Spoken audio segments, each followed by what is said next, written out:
My name is Sari Halavy-Kaminsky. This is September 17th, 1995. I'm interviewing Nadja Brener in Chicago, Illinois. What is your name?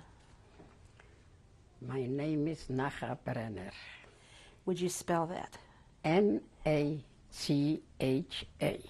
That was your name at birth? What are you called now? Now I call Nadja. Okay, but your name at birth was Nadja Brener. Your maiden name? Weisman. When were you born? I'm born in December 15, 1914. How old are you now? 80. Where were you born? Poland, Pabianice. Could you spell that? P-A-B-I-A-N-C.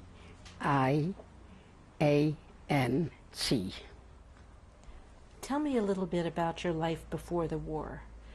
You lived with your parents.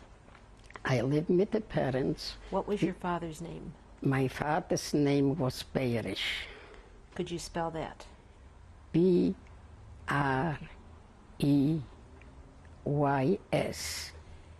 And your mother's name? De Voira. What was her maiden name? My mother's maiden name was Weisman.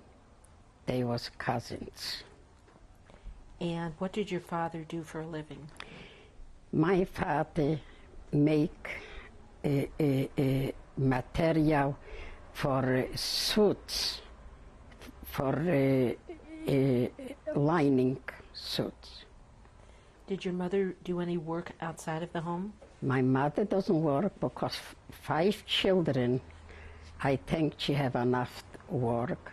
Besides this, she helped little my father in the business. You said you have 4 brothers, sisters. Tell me who they are, please. My older sister is Mala. The other sister is Reisel. My brother is Srulik. My older sister is Rivka. And I'm the youngest one in the house. And I'm the youngest one alive. What happened to the others?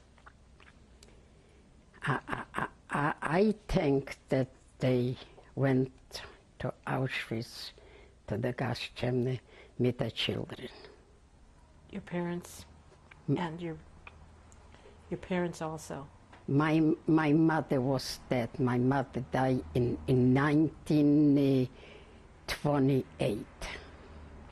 Do you know how she died? Why she died? She had high blood pressure.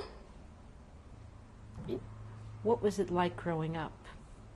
Was Pabianice a big city, a small city? Where did you live when you were growing up? When I growing up, I live in Zdrinska Vola. Ah, okay. And how do you spell that?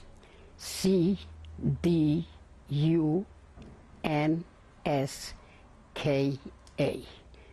Vola is W-O-L-A.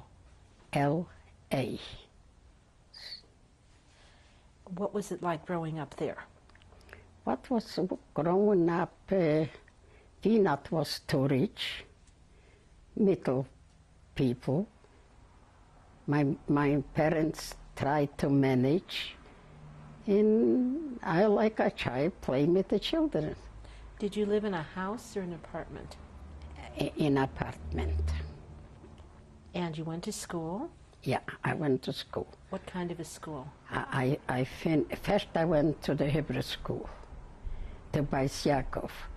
Then I went to a regular school when I was 7 years old.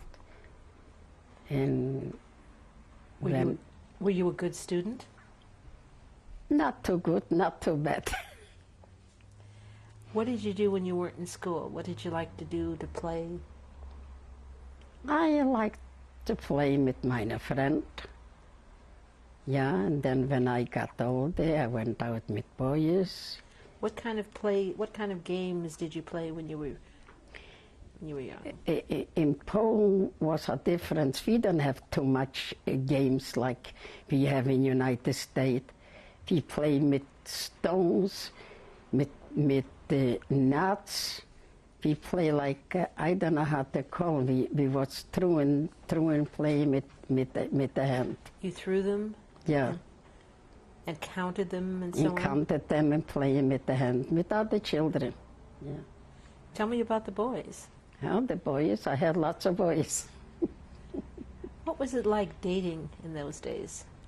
Dating? I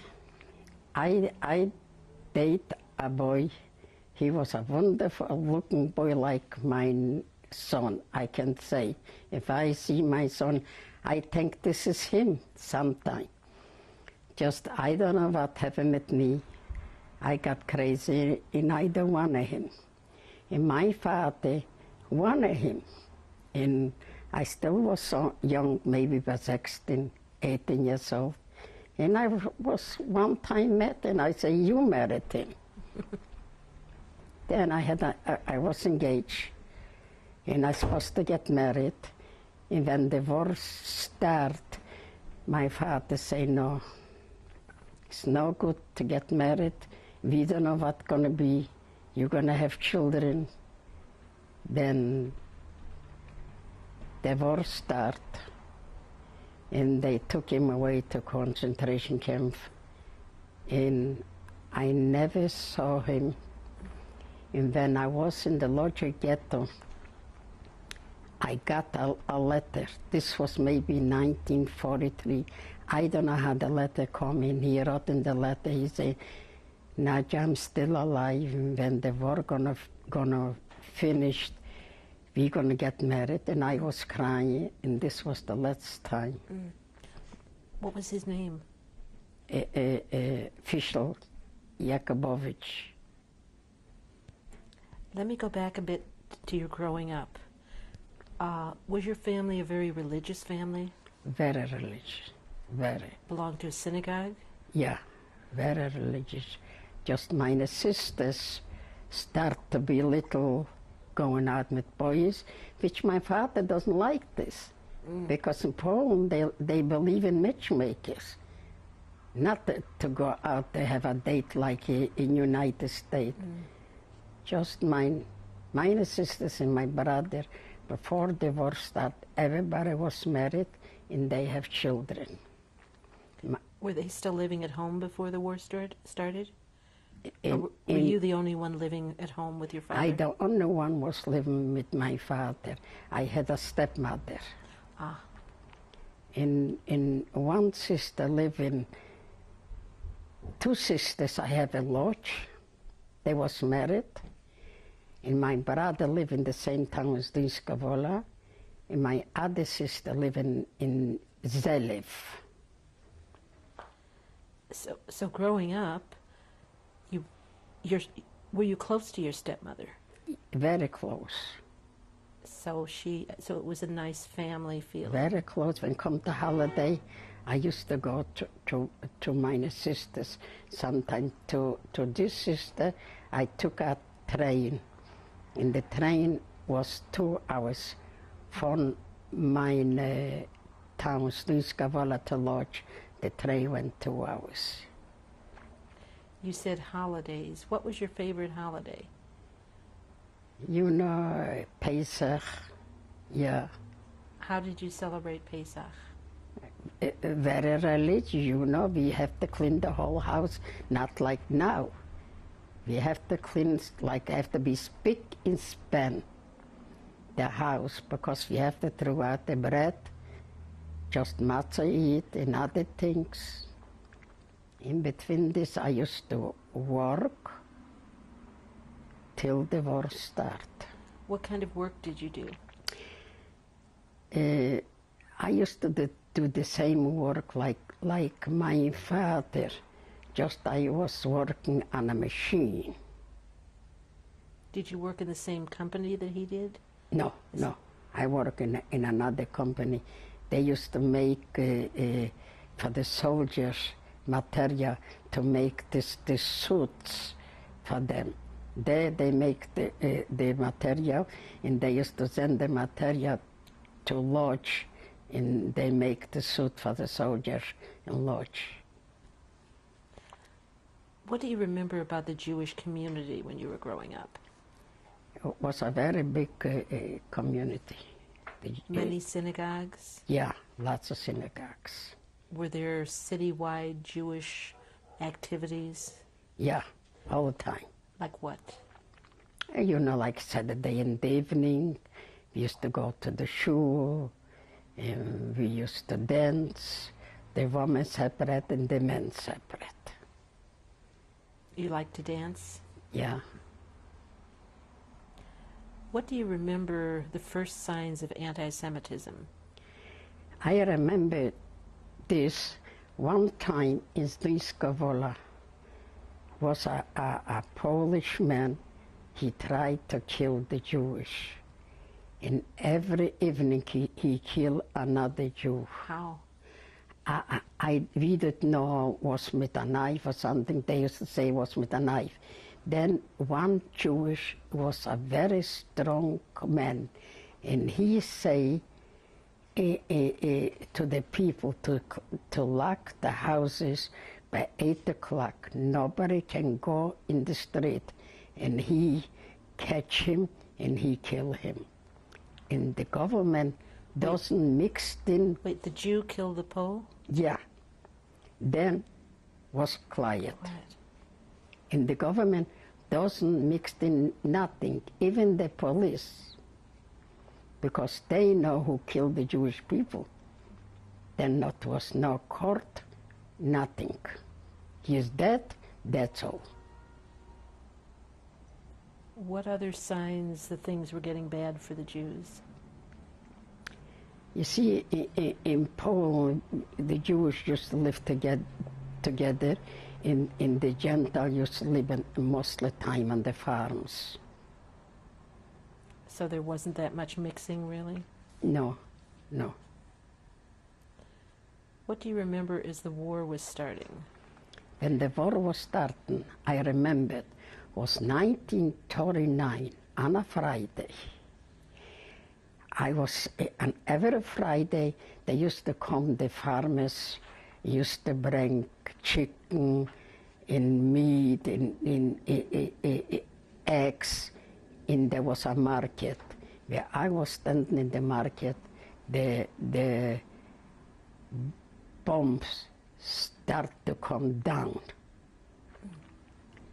So heavy, and I ran home, and I ran to my father, and we went to a garden where they grow apple in tree, apple in pears, and we was laying there the whole night. Next day, it was so quiet. Next day we wake up, and not was just my father, the whole town was, we say, so quiet. Everybody went home. If it's not the house, if the house is still there, we went home. And then afternoon started coming in on motorcycles, with trucks, the SS, with big rifles. You know, everybody stay in the house and was shaking till they settled down by maybe about 2 days. Then they start to come in and they start to hollering.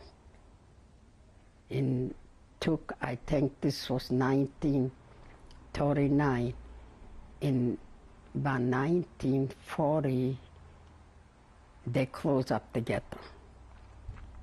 People have to move from one place to the other, and they squeeze the Jewish together.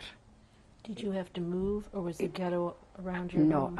other family come to our place, because in this street where we live, they closed the ghetto. There was the ghetto.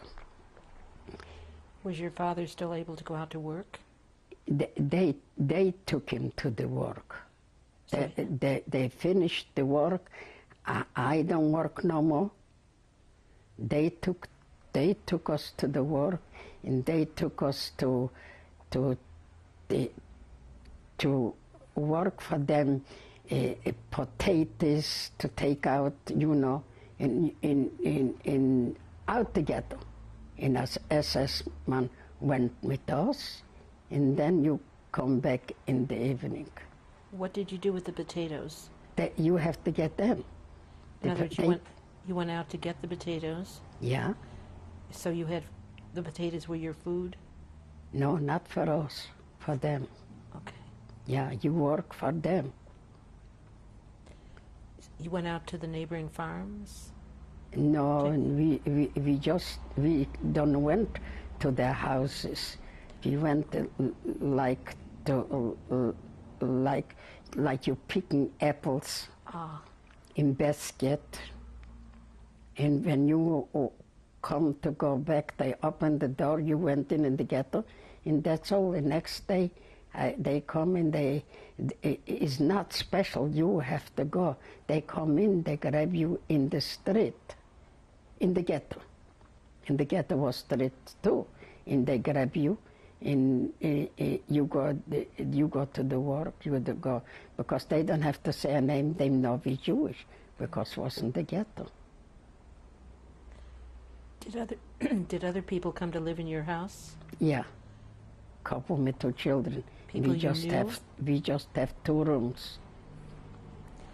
Were these people you knew? Or just strangers who came to live with you? It doesn't have to be special family. Everybody you have to take in. You cannot let them live in the street. Then how much place you have? You took in people. We slept on the floor. Was no place for so many people. We have 2 very small rooms. What about food? Was there enough food for you? Food, I really don't remember how we live. They get us so much a day for a family. Was just a piece of bread, maybe about 10 ounces bread and a potato for a day. Like you get the stamp. And we live on the stamp in the ghetto, not going out. And we live on this. What about the synagogue? Was it still open? Oh, the synagogue, we had a beautiful synagogue, and they took and they put horses in the synagogue. Horses? Yeah. They took the big rifles, and they knocked everything inside in the synagogue, and they put horses in the synagogue. No more synagogue, no more going out. Were you able to continue your prayers in your house? The prayers. My father used to daven every day in the house, because in the beginning they come to the house, you don't expect them. They're knocking off the door one time, and they take out the men, not the woman, just the men, and they took them to the market. This was empty, no people, and they hit them, and they took them for a couple of days to another town. This was sheriffs to jail, and when they sent them home, they was black and blue all over. What about your father? Was he taken? He was taken too. We have to put cold water when he come home. We don't expect that he gonna live. But he did. He survived, yeah. How long did this continue? How many months was this? This continued till 1942. 1942, they came in and they was hollering. There was in the morning 5 o'clock. We was sleeping in nightgown. It was in June, and in June was very, very hot.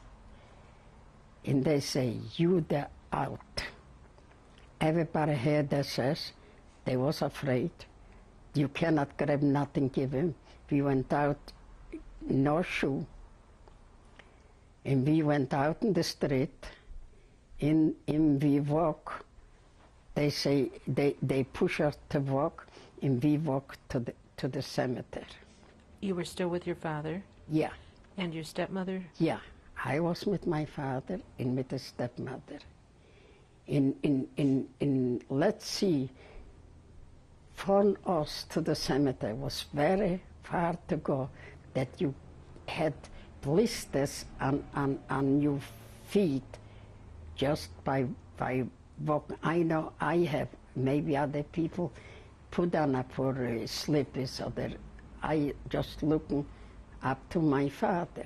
And when we came into the cemetery, they say right and left, right and left. This means right is to the work and left is to the death. Did you realize that at the time? No, no. Just I realized when he started in my father, I want to go to the left with my father. And he say, you want to go so with an old dog? My father was 54 years old, and he was an old dog.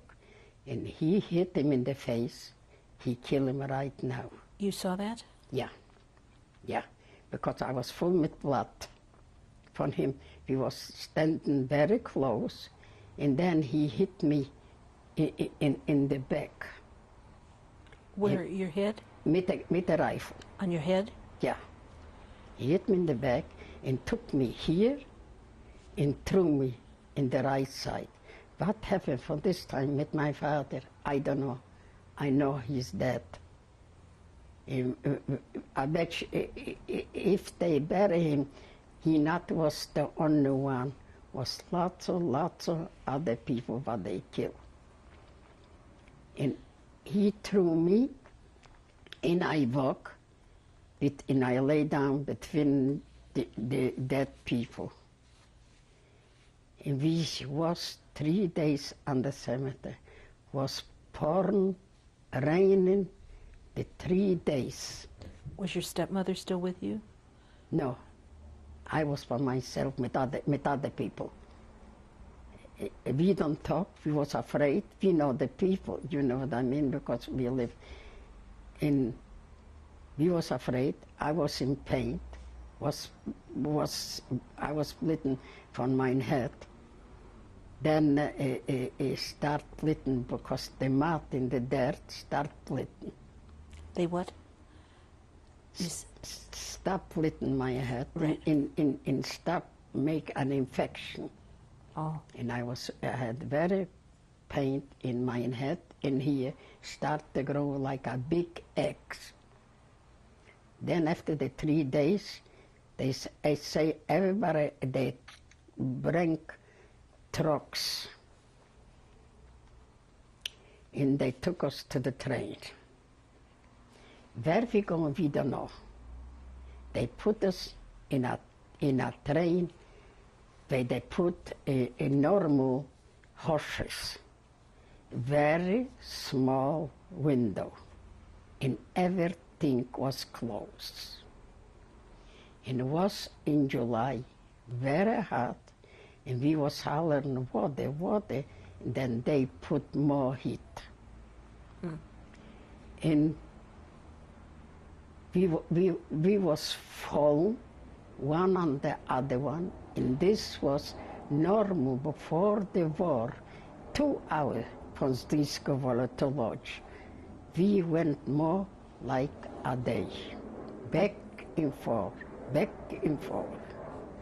And when we came to the lodge ghetto, we didn't know where we going. When we came to the lodge ghetto, and they opened the door, 75% was dead. 25% came in alive, and they could not, and I was between the 25%. I went down, and we was hollering water, water, water. And there, in the lodge ghetto, this was Jewish helping the lodge ghetto. Then they used to say to us, what are you going to have enough? Just food you're not going to have. Now, you were able to walk off the train by yourself? Yeah, I woke up from the train because I feel the air from outside. This took me outside, and I walk on the dead people. You walked over the dead? Over the dead people. These were all women in your car? No, men and women and children. Was in this train. And then they took us to like a barrack. They took us there for a couple days because they want to make a selection in the Lodge ghetto, take the sick people to Auschwitz and make place for us. Between this, my head was bothering me so much. And I remember that I have two sisters live in the lodge. I didn't know if they're still there. Just in the night, I couldn't take it. I figured if I die, I die. If I live, I live. I went out, I dig for myself a hole because the virus was make, if you touch the virus, you die. Then I dig a hole not to touch the virus, and I went out. I knew Lodge very good before the war, and I knew where my sister lived. And finally it took me maybe more like an hour because I was afraid to go. And I came to my sister's house. I knocked the door. She was afraid to open the door. She was thanking SS to take them out. Who knows where? Which sister was this? Rivka. She opened for me the door, and I say to her, Rivka, look, open the door. She recognized my voice, and she opened the door, and we both start to holler into crying. I came in to the house. Her husband was laying in bed, swollen. I'm sorry? Swollen. He could not walk. His leg was swollen. Yeah. Yeah. He could not walk. You want to stop? He could not walk. In a 5-year boy chick, a little boy, he said to me, he talked to me in Polish. In English is ant. I'm so hungry. If I have a bread, I be eat up. And he was 5 years old. And my sister, we went to bed, and I dream in the night that my mother come to me and say, you're going to see everything going to be okay. And this phone busted. And the pillow was full with blood. And my sister said to me, I don't have no money. I have a piece of bread. I take you to the doctor and I'm going to give him the piece of bread. She took me, and he cleaned out because it was infected, and he put a bandage on. We came home, then we hear that if going to be sick people, they're going to take to Auschwitz. My sister say, since you have a bandage on, you have to go back. Next night, I went back to the place where I belong. Back to the barracks? Yeah, back to the barrack. 2 days later, they came in. You know, the Lodge Ghetto was Arumkovsky. He was the president in the Lodge Ghetto.